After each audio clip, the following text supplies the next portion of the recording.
소중한 시간 되기를 다시 한번 축복합니다. 우리 한번 기도하고 하나님 말씀 듣도록 하겠습니다. 하나님 아버지 감사합니다. 전하는 자나 듣는 자가 한결같은 은혜로 하나님 인도하여 주옵소서. 모든 영광 주님 앞에 돌려드리며 감사할 때에 예수님의 이름으로 기도하옵나이다. 아멘. I need Jesus Christ. 예수님이 필요합니다 라는 말이 있습니다. 예수님이 필요하지 않는 사람은 없습니다. 왜냐하면 우리는 이 세상을 살아가면서 참 인생에 수고하고 무거운 짐을 지고 가는 자이기 때문입니다. 우리가 미래가 불안하지 않는 사람은 아무도 없습니다. 앞으로 어떻게 될 것이지 이것 때문에 불안한 사람들이 많습니다. 우리를 참 인도해 주시는 예수님이 필요합니다. 늘 함께 해주셔서 우리의 미래를 인도해 주시는 그런 예수님이 필요합니다. 아무도 자기의 미래를 자기가 마음대로 할 수 없습니다. 그리고 우리가 살아가면서 삶이 공허한 때가 있습니다. 그리고 늘 같은 삶을 사는 것 같은 그런 매너리즘에 빠질 때도 있습니다. 내가 왜 살지? 이런 생각이 드시는 분들도 있습니다.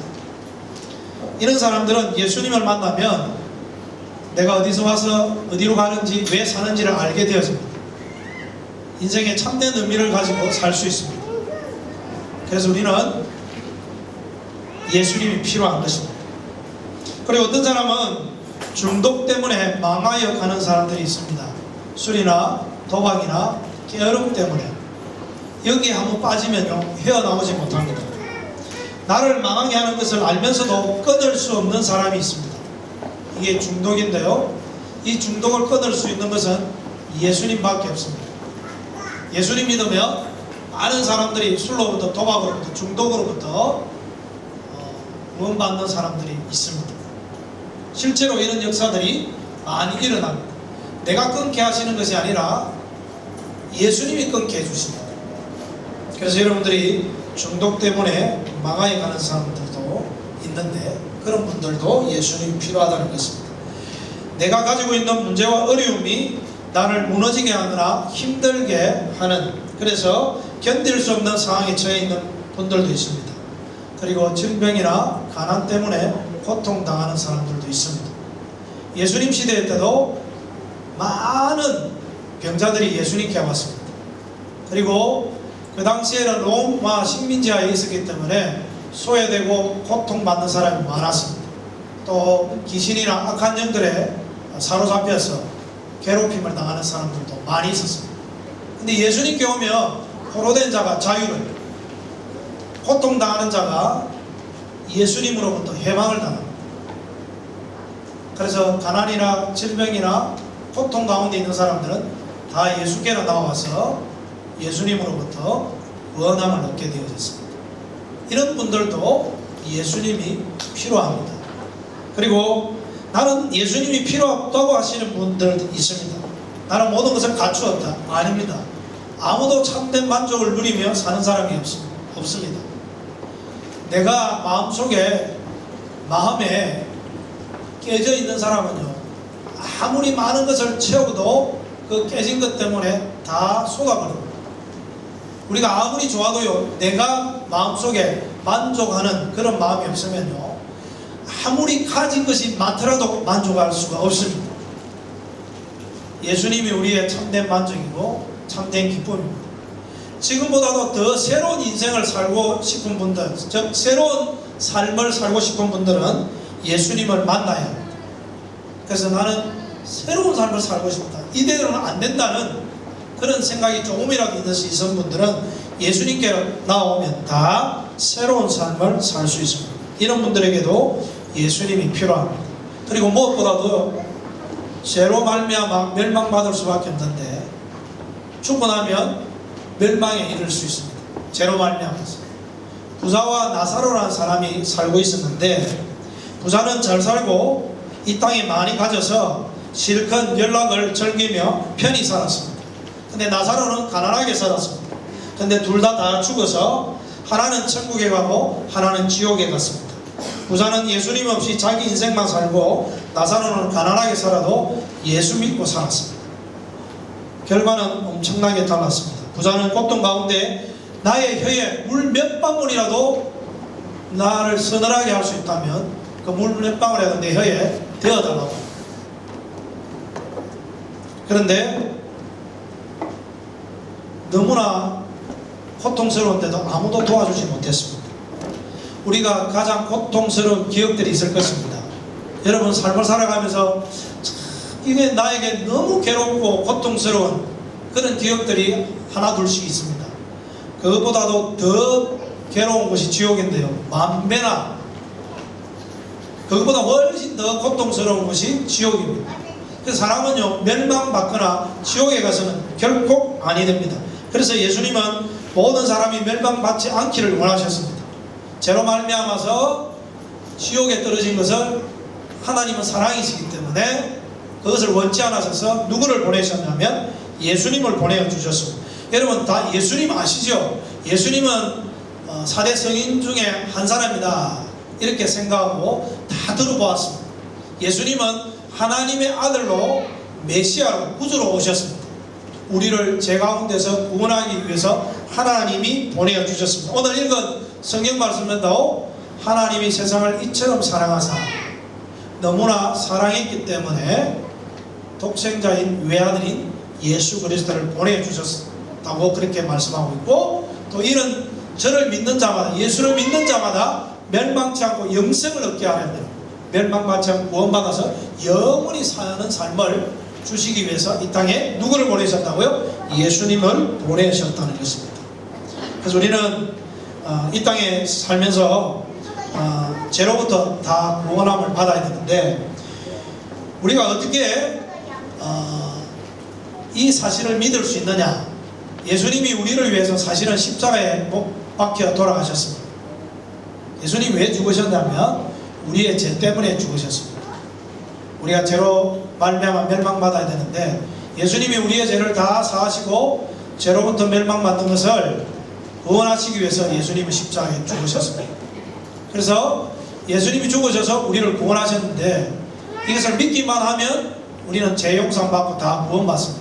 근데 우리가 어떻게 이 사실을 진실로 받아들일 수 있느냐? 이것이 정말 진리이냐? 이것이 문제입니다. 근데 예수님이 십자가에 죽으셨는데 제자들도 예수님이 죽고 난 뒤에 다시 3일 만에 살아날 것이라는 것을 아무도 믿지 않았습니다. 예수님의 제자들도 믿지 않았는데 예수님은 정말 3일 만에 다시 살아나셨습니다. 예수님은 왜 죽으셨냐면요, 이스라엘 땅에 오셔서 예수님이 자기가 메시아라고 했습니다.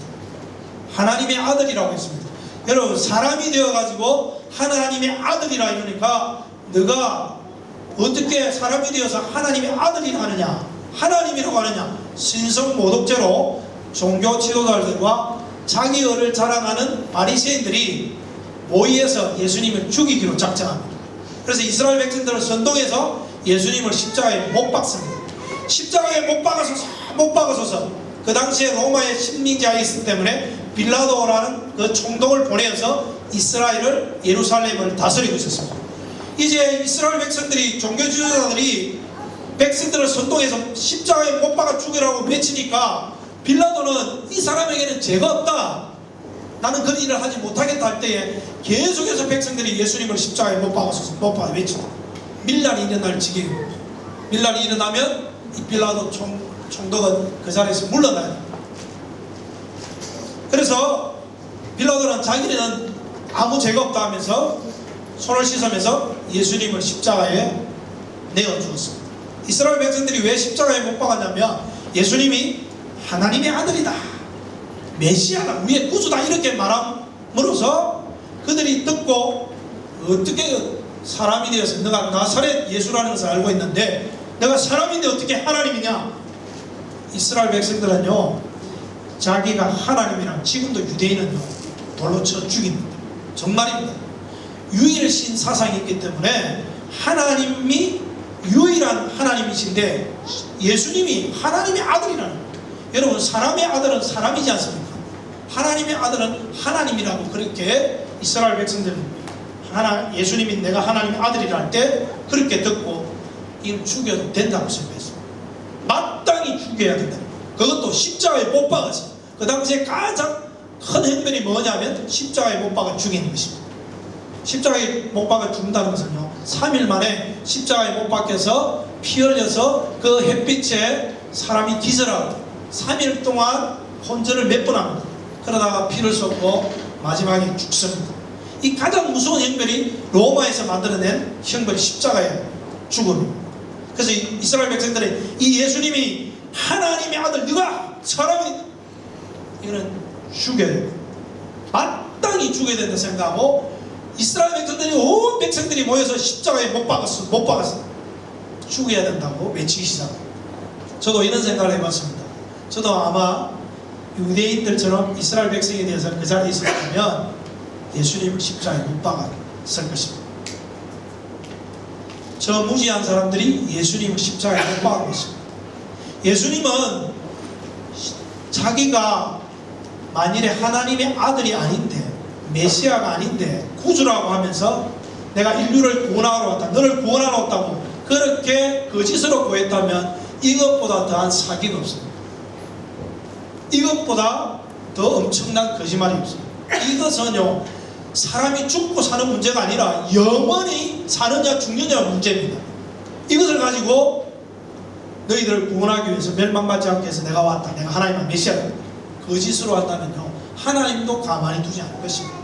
그리고 이 사람은요, 엄청난 죄를 짓는 거예요. 그래서 마땅히 십자가에 죽어야 합니다. 그런 죄를 짓는 사람, 자기가 하나님의 아들이 아닌데도 하나님의 아들이라고, 내가 너희를 구원할 구주라고 말하는 사람, 구주가 아닌데도.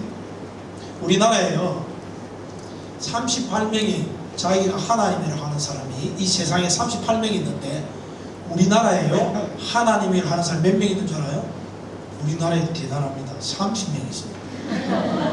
38명이 우리나라에 30명이 있어요.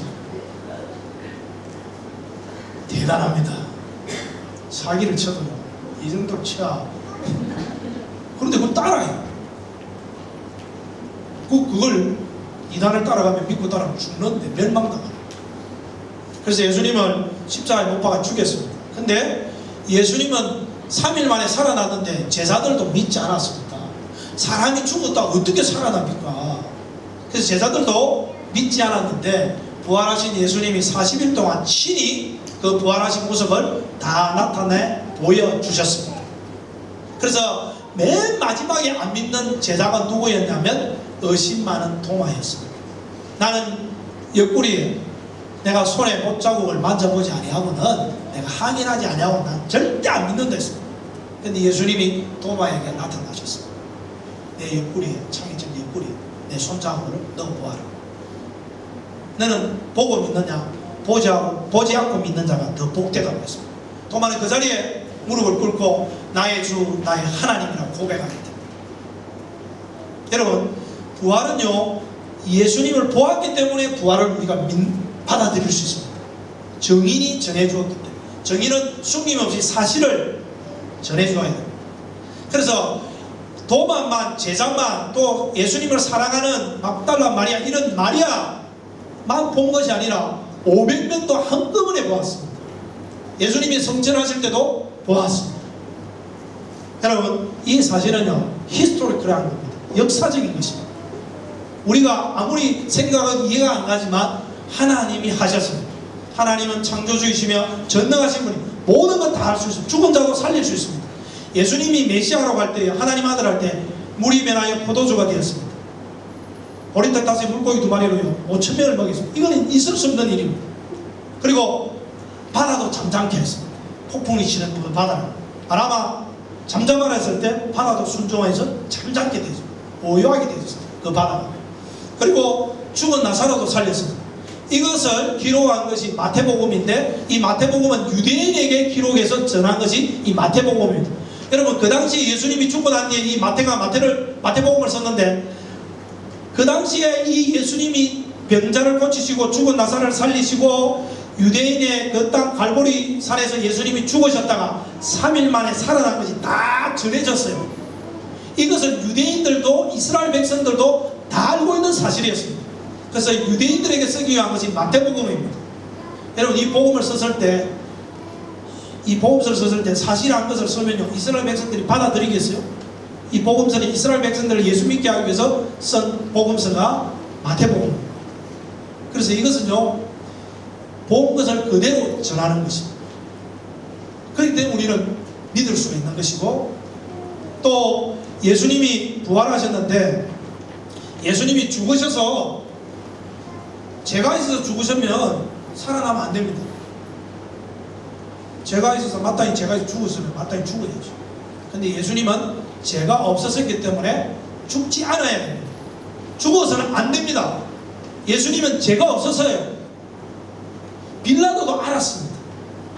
많은 사람들이 백부장도 예수님이 십자가에 돌아가실 때 땅이 진동하고, 그러면 지진이 나고 하늘에 어두움이 가득하고 두려움이 영섭해 왔습니다. 그때 백부장이 이 사람은 진실로 하나님의 아들일 소이다, 그렇게 고백했습니다. 종교 지도자들 백부장들 예수님 안 믿은 사람들입니다. 처음에 받아들이기 힘든 사람들. 예수님이 죄가 있었으면 죽어야 되지만 죄가 없으신 분이기 때문에 죽으면 안 됐습니다. 그런데 예수님은 죽으셨는데 사흘 만에 살아나셨습니다. 왜? 죄가 있어서 죽은 것이 아니기 때문에 그렇습니다. 죄가 있다면 죽어야 되지만 죄가 없으시기 때문에 죽지 말아야 됩니다. 그렇기 때문에 살아나십니다. 예수님은 죄가 있어서 죽은 것이 아니라는 것입니다. 살아난 것은. 그러면 누구 때문에 죽으셨냐면 우리의 죄 때문에 죽으셨다는 겁니다. 나의 죄 때문에 예수님이 돌아가셨다는 것입니다. 여러분, 부활은요 참 많은 의미를 가져다 줍니다. 예수님이 우리를 위해서 죽으시고요, 죄를 이기시고 사망을 이기시고, 죄와 사망을 이기시고 다시 살아난 것입니다. 이제 우리에게는 영원히, 우리는 사망에 처할 수밖에 없는데 그 사망을 이기시고 복된 소식을 전해주는데 우리도 예수님처럼 살아서 영원히 살 수 있다는 복된 소식입니다. 우리는요 죽는다고 생각하면요 아무런 의미가 없습니다. 헛되고 헛되니 헛되고 헛되다, 이런 솔로몬의 고백처럼요 인생이 헛됩니다. 그러나 영원히 살 수 있다면요 예수님처럼 부활해서 우리에게는 소망이 있는 것입니다. 영원한 소망. 저 천국에 가서 영원히 살 수 있는 소망이 있다면요 이 세상에 가난하게 살아도, 때로는 병들어 살아도요 괜찮습니다. 예수님이 계시기 때문에. 그래서 우리는 이 세상의 모든 것을 다 이길 수 있습니다. 죄도 이기고 허무도 이기고 사망도 이길 수 있습니다. 예수님이 다시 사신 것은요 우리에게 부활의 첫 열매가 되시기 위해서 다시 살아나셨습니다. 다시 살아나셔서 우리에게도 영원한 소망을, 복된 소식을 전해주기 위해서 지금도 살아계셔서 성령을 보내서 여러분들을 다 예수님 자리로, 예수님 믿는 자리로 인도하고 계십니다. 사랑하는 성도 여러분, 여러분이 살아가면서 예수님이 왜 죽으셨느냐? 죄가 없었는데 죽으셨는데 그것은 나의 죄 때문에 돌아가셨고 죄가 없었기 때문에 죽지 말아야 됩니다. 그래서 예수님이 살아나셨다는 거예요. 이것을 믿으면 다 구원함을 얻습니다. 예수님이 십자가에서 다 이루어졌다고 말씀하셨습니다. 그것은 우리의 구원을 다 이루어졌다는 것입니다. 그래서 여러분들이 믿기만 하면 구원을 얻는데 에베소서 성경에 이렇게 말합니다. 너희는 그 은혜로 인하여 믿음으로 말미암아 구원을 얻었나니 이것이 너희에게서 난 것이 아니요 하나님의 선물이라.